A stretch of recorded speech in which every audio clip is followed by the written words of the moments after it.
રાજકોટ શહેરના જંગલેશ્વર વિસ્તારમાં દબાણોના સફાયા બાદ હવે ખુલ્લી થયેલી જગ્યાનો ઉપયોગ લોકોના હિત માટે કરાશે। રાજ્ય સરકાર અને મહાનગરપાલિકાના સંયુક્ત ઉપક્રમે જંગલેશ્વરમાં વર્ષોથી થયેલા દબાણોનો સફાયો કરવામાં આવ્યો। 1500થી વધારે ગેરકાયદે બાંધકામો તોડી પાડવામાં આવ્યા, જેમાં કેટલાક બુટલેગરો અને ગુનેગારોના મકાન પણ હતા। 2 દિવસના અભિયાનમાં 87,000 ચોરસ મીટર જગ્યા ખાલી કરવામાં આવી છે અને તે સમયે સ્થાનિકોએ વૈકલ્પિક સ્થળ આપવા માટે પ્રશાસનને માંગ કરી હતી, પણ તે અંગે કોઈ વ્યવસ્થા પ્રશાસને નહોતી કરી। છેવટે લોકોએ પોતાના પાડોશી અને સગા સંબંધીને ત્યાં આશરો લેવાની ફરજ પડી।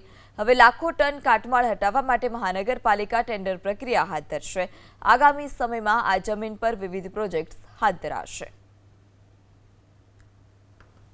રાજકોટ મહાનગરપાલિકા અને રાજ્ય સરકારના સંયુક્ત પ્રયાસોથી 1987 બાદ સૌથી મોટું ઓપરેશન ડિમોલેશન હાથ ધરવામાં આવ્યું હતું, જેમાં 1504 જેટલા જે મકાનો છે તેમનું ડિમોલેશન હાથ ધરવામાં આવ્યું હતું। બહુમાળી ઇમારતો ઉપરાંત કાચા મકાનો અને મધ્યમ મકાનો છે તેમાં ડિમોલેશનની કાર્યવાહીને આજે 2.5 મહિના થઈ ગયા છે। દ્રશ્યો બતાવશું।